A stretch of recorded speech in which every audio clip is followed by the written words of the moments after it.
So we're going to continue solving these algebraically. So again, substitution is kind of the best one to use here. So since I noticed the y squared up here in the first equation, that means I'll probably want to solve for y in the second one, so that way I can plug it in, because trying to solve this y squared would get us something gross.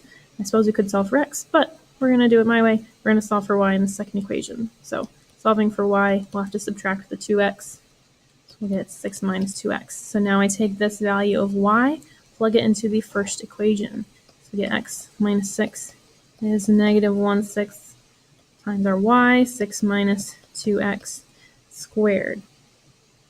So I'm going to do something right now just to make things a little nicer for us. I don't like this negative 1/6, so to get rid of it, I'm going to multiply everything times negative 6.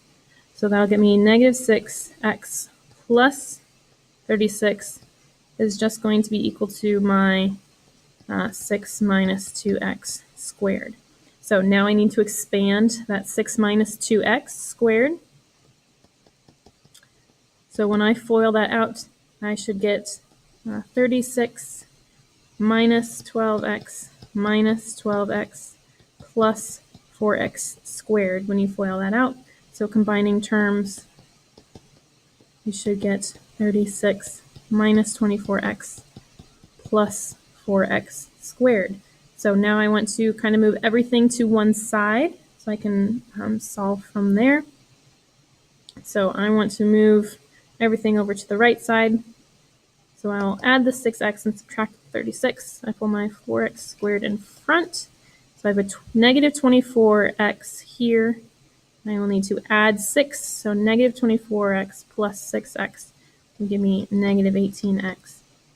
I've got a 36 here. When I subtract this 36, that would just get to 0. So now on the right side here, I can see I can pull out an x, which would just leave me with 4x minus 18. So I've factored as far as I can. Now I can set each piece equal to 0. So each this x here being multiplied, so that x would be 0, and 4x minus 18 should be equal to 0. Simplifying, 4x equals 18. X equals 18 over 4. I can reduce that to 9 over 2. So now I have my x values. I will plug those back in to this equation to find the y values. So y is equal to 6 minus 2x. So 6 minus 2 times 0. Y is just 6 there. Y equals 6 minus 2 times x, which is 9 over 2. So that's y equals 6 minus 9.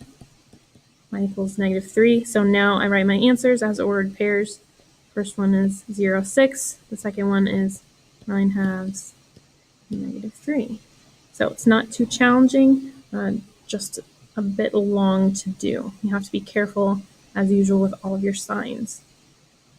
So looking at number 7, what I did was I solved for x in the first equation. So I found that x equals y plus 7, plug that value in for x into the second equation. So since I have x squared, I'll have y plus 7 squared minus y equals 7. Expanding this and combining, I'm going to do it all in one step. Y squared plus 14y plus 49, and then still that minus y is equal to 7. So now I can combine terms.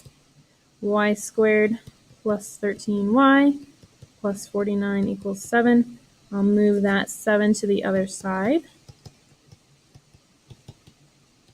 Get y squared plus 13y plus 42 equals 0. Luckily, this one is another nice one that factors for us. Should factor to y plus 6, y plus 7 equals 0.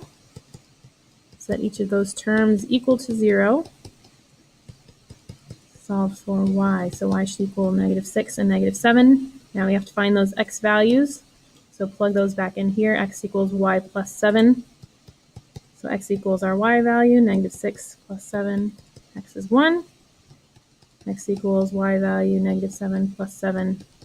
X equals 0. So our coordinates would be at 1, negative 6, and 0, negative 7.